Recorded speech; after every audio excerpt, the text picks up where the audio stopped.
profe. Bueno, la primera tiene que ver, el día de ayer se hizo el primer congreso de la producción y el trabajo. Allí el ministro de Desarrollo Productivo, Matías Culfas, anticipó la elaboración de un proyecto de ley de algo que nunca se hizo en la Argentina, que es promover el crecimiento de la industria. Ah, bueno. ¿No? O sea, qué innovador. Desde la década del 30 que vienen con esto, ¿no? Bueno, el gobierno parece que se va a juntar con los gremios industriales, con algunas cámaras empresariales, y van a empezar a diseñar este plan de desarrollo industrial. Pero lo que más me llamó la atención es la descripción que hicieron, que no es muy feliz, porque dice que tiene reminiscencias del plan económico de Gelbart. A ver, ponernos... Gelbart. Claro, sí. Era el ministro de Economía del tercer peronismo, o sea, del gobierno peronista. Haz un poquito de historia de Gelbart porque es para irse del país. Bueno, Gelbart es el ministro de Economía que estuvo desde el 73 al 74 en el tercer gobierno peronista. Sí. ¿No? Entonces ellos quieren emular un plan industrial de similares características. Ahora, lo que a mí me da un poquito de miedo es que el plan de Gelbart terminó en lo que se llamó Rodrigazo. Bueno. En el 75. Bueno. Entonces, claro, que digan que el plan es similar al de Gelbart, bueno, es un poquito... A mí no me tranquiliza para nada. No. A mí tampoco. Y creo que a nuestros oyentes menos. Pero fuera de eso, ¿nos puedes dar una breve reseña acerca de lo que fue el plan industrial de Gelbart? No, lo que una breve reseña, nada más. Sí, terminamos en el Rodrigazo. Y comenta un poquito también que fue Rodrigazo para que... Bueno, el plan del tercer peronismo fue un plan donde se venía teóricamente a desarrollar la industria. Se hizo un arreglo con los sindicatos, con lo que se llamó un pacto social, ¿te acordás? Ese pacto donde se... Como se hizo acá en Vaca Muerta. Claro, bueno, entre los sindicatos, los industriales. El tema es que el plan, bueno, obviamente no fue consistente. Se generaron grandes desequilibrios en esa época, grandes déficits. Un desequilibrio monetario importante también, inflación reprimida, controles de precios. Cepo cambiario y congelamiento de las divisas. ¿Estás hablando de hoy? No. Me pareció... es igual. Sí. Hace un tiempo, mira, yo antes que asuma Fernández, escribí un artículo en un diario de acá que se llama El Pacto Social, las enseñanzas de la historia. Y bueno, digamos, lo que trato de decir antes que asuma Alberto es que podría pasar algo parecido.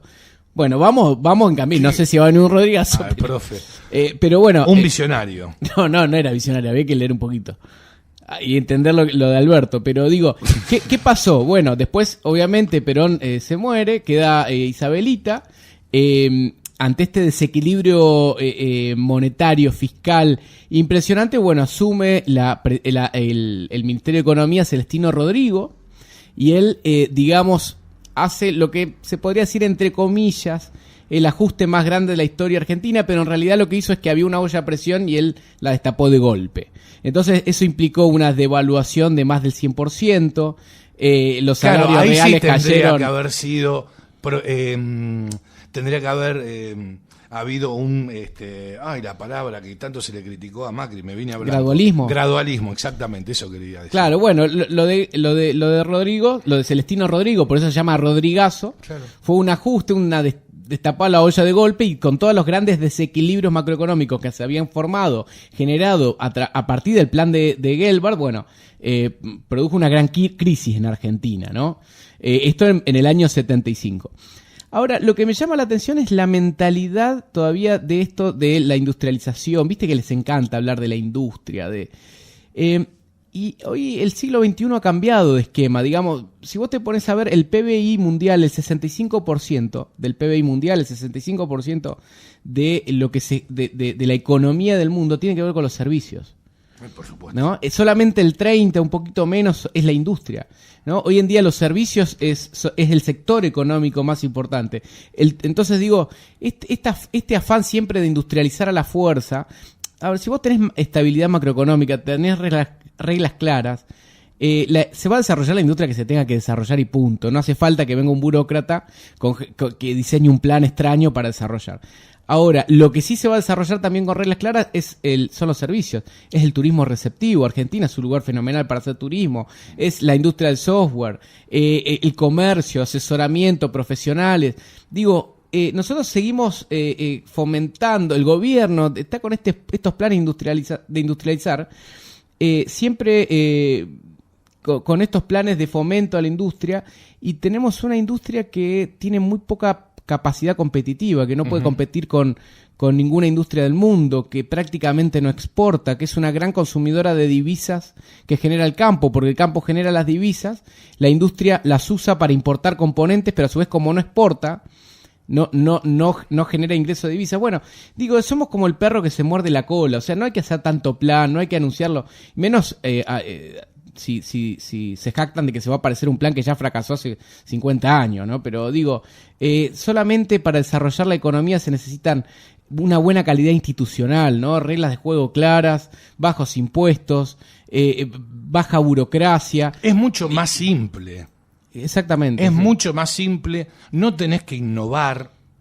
No, ¿sí? es para Bueno, pero acá no innovan, no innovan, claro, bajo no. ningún punto de vista, pero emulando un modelo que fracasó Exacto. rotundamente. Y hay varios colegas tuyos, profe, varios economistas, que nos han advertido de la posibilidad cierta de un Rodrigazo en la Argentina. Sí, sí.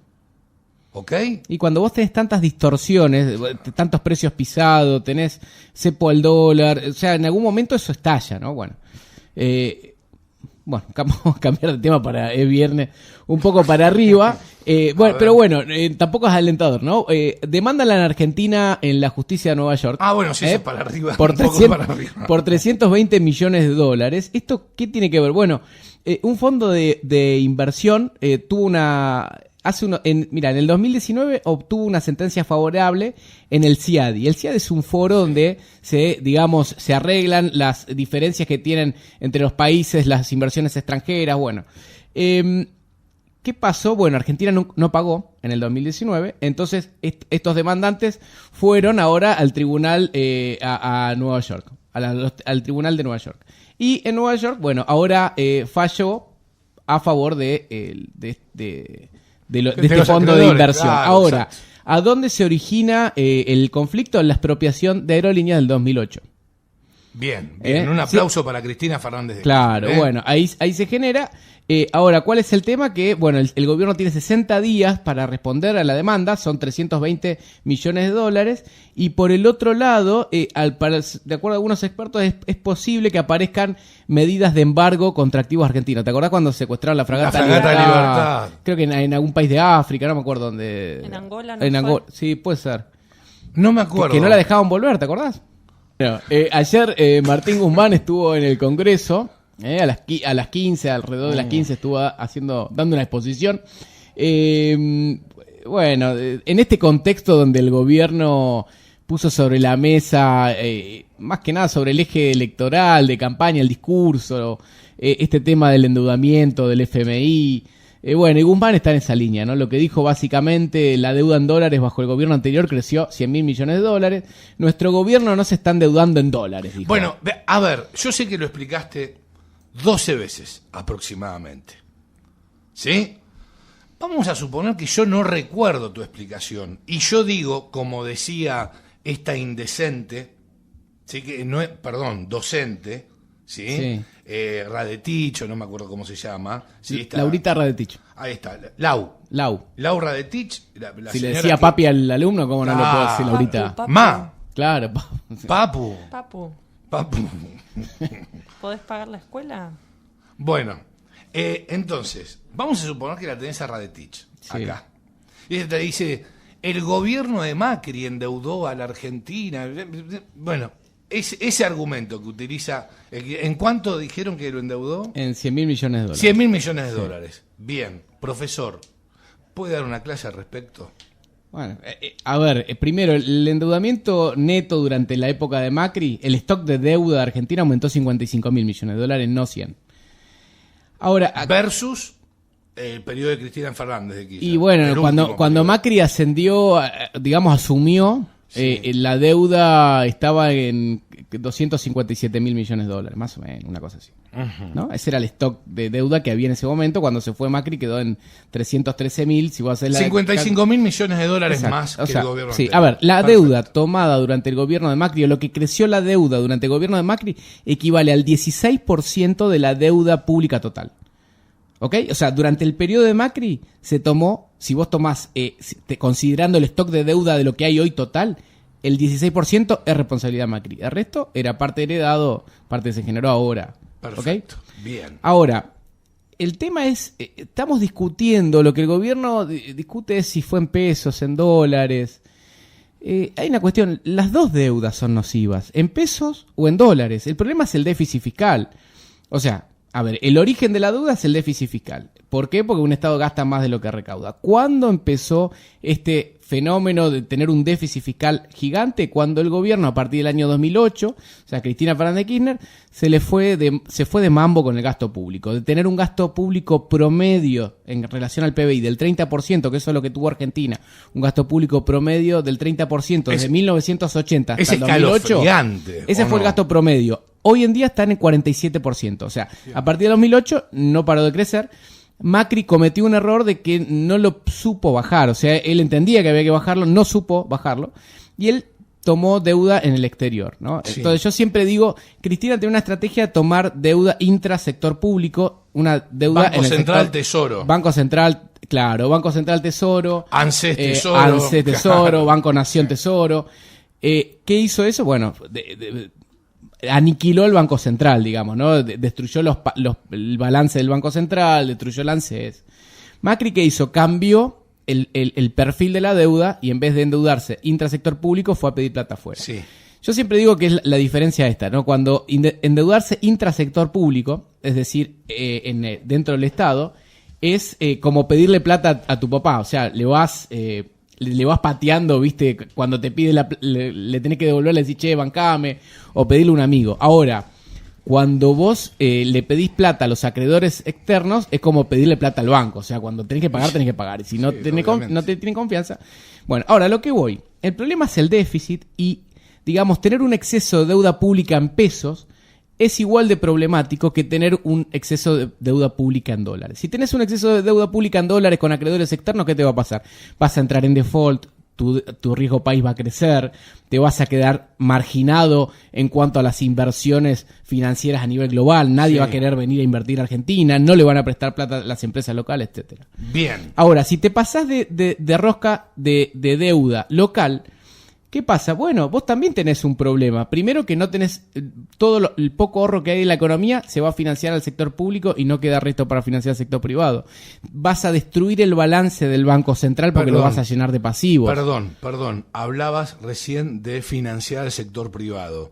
Cuando hablas de financiamiento del sector privado, ¿hablas, por ejemplo, de créditos blandos? No, de créditos, o sea, existe cuando el gobierno se endeuda mucho, genera algo que en economía se llama efecto expulsión. ¿Qué quiere decir? Que el crédito que hay disponible, el ahorro de las personas que los bancos comerciales podrían dirigir a financiar, a prestar plata a privados, va a financiar al Estado. Entonces los privados se quedan sin financiamiento, ¿no? Ergo, por ejemplo, Lelix, por ejemplo. Exactamente. Entonces, bueno, y además el exceso de deuda interna genera inflación porque hace que el Banco Central esté emitiendo todo el tiempo. Entonces, cualquiera de los dos endeudamientos representan un cepo al crecimiento. Por lo tanto, no es un orgullo decir, nosotros nos endeudamos en pesos, no en dólares. A ver, hay que sentarse sobre la mesa y resolver el déficit fiscal. El déficit fiscal que no pudo corregir Macri, pero se generó durante la época del kirchnerismo. O sea, vamos a decir las cosas como son. Déficit fiscal que, bueno, este año va a ser de 4,5% del PIB, pero el año que viene parece que va a ser del 4%, o sea, no va a bajar demasiado. Un Estado como el argentino no puede convivir con semejante déficit porque no tiene capacidad de financiarlo. Tiene que acudir a la maquinita, al Banco Central para financiarlo, y eso hace que Argentina no pueda salir de un círculo inflacionario del que está metido hace 15 años, por lo menos, digamos, ¿no? Entonces, bueno, hablando un poco de eso, hoy, bueno, la licitación terminó al momento de que arrancamos el programa, a las 15, pero hoy la Secretaría de Finanzas, el Ministerio de Economía buscaba colocar cerca de 100.000 millones de pesos de deuda, ¿no? Sí. Que quería colocar esa deuda. Y bueno, y la verdad que lo hace con instrumentos que son de plazo muy corto. Es decir, había muchos, 5 instrumentos que se licitaban hoy, de los cuales había dos, por ejemplo, que no llegaban el vencimiento a los 200 días. ¿Y qué pasa? Acá hay un problema, porque, digamos, se está haciendo una bola de nieve y se están generando, grandes compromisos que va a tener que pagar el Tesoro de deuda para los próximos meses. Por ejemplo, en marzo tendría que pagar, en marzo del año que viene, tiene que cumplir compromisos por 600.000 millones de pesos. Emisión monetaria. Y emisión monetaria o más deuda a corto plazo. Lo cierto es que, digamos, ¿por qué el gobierno se endeuda en el corto plazo? Porque cuando da para elegir, cuando licita instrumentos de largo plazo, nadie los compra porque no hay confianza. Entonces, lo que les prestan, los acreedores que le prestan, los que le compran la deuda, solamente compran deuda de corto plazo, porque no tienen confianza en el plan económico. Ok, perfecto. Y a vos, por ejemplo, ¿te daría confianza tomar deuda argentina en pesos a corto plazo igual? Bueno, tienen tasas altas. Tomar a corto esos plazo bonos es a un par de meses. Sí. Es un par de meses, pero bueno, a o ver. vos sabés que va a estar la maquinita dando vuelta. Porque, y cuál va a ser el interés también? Y bueno, es otro de los puntos. Y bueno, hay hay intereses a tasa, digamos, bonos atados al CER que van creciendo con la inflación. Hay otros que están atados al dólar link, que son en pesos, pero se mueven con la devaluación. Bueno, eso tiene, digamos, hay distintos instrumentos, algunos a tasa fija, algunos a tasa variable. Lo cierto es que son tasas que son importantes y además en el corto plazo. Se está haciendo una bola de nieve de vencimientos en pesos que el gobierno va a tener que hacer frente y muchos de esos son en un par de meses, ¿no? Entonces ahí está el problema. Bueno, por último, el presidente Alberto Fernández, habíamos comentado algo y que había dicho que, esto entre comillas, ¿no? Lo que dijo Alberto: no estoy apurado por firmar un acuerdo con el FMI. Los que me apuran son los que quieren que me haga cargo de la deuda de ellos. Sigue con el mismo relato, ¿no?, del que hablábamos recién. Ahora, algo para decirle... y después Alberto dice: yo podría firmar algo hoy y mi gobierno no tendría que pagar nada. A ver, no es así esto. No, bueno, ya lo hizo. Mirá, dice Alberto: yo podría firmar algo hoy y mi gobierno no tendría que pagar nada, porque en todos los casos tengo tiempo de espera que me liberaría. Es decir, Alberto podría posponer los pagos del FMI, los pagos más importantes, para después de su mandato. El tema es que hay quienes quieren que Alberto sea reelecto. Bueno, está complicado. 4. Ahora, primero, ya sabemos que no se apura porque para cerrar el acuerdo con los acreedores, Guzmán tardó como un año. El acuerdo con los acreedores que sí cerró, con los acreedores privados. Segundo, sí debe apurarse. Primero, si se hubiese apurado, los DEC que recibimos esta semana, los 4.300 millones de dólares de DEC, podrían quedarse a fortalecer las reservas por un largo tiempo y, sin embargo, antes de fin de año ya los vamos a tener que utilizar para pagar la deuda del FMI. O sea, si se hubiese apurado en renegociar la deuda con el FMI, se hubiesen engrosado las reservas por 4.300 millones de dólares y eso hubiese dado un poquito más de aire. Sin embargo, Alberto no arregló con el FMI en estos meses porque arreglar con el FMI les exigía un plan y Alberto no quiere ningún plan antes de las elecciones. Entonces, así como prioriza las relaciones geopolíticas con relación a las vacunas, prioriza el calendario electoral por sobre los dólares que hay en el Banco Central y la estabilidad futura. Por lo tanto, otro punto por el cual debe apurarse Alberto, porque el año que viene tendría que pagar a Argentina 19.000 millones de dólares al Fondo Monetario Internacional. 19.000 millones de dólares. O sea, obviamente dinero que no tiene ni por casualidad. Segundo, por último, digamos, ¿no? Alberto habla de liberarse de pagar en su gobierno y eso sería algo irresponsable, ¿no? Porque a él le interesa a los argentinos, no zafar él.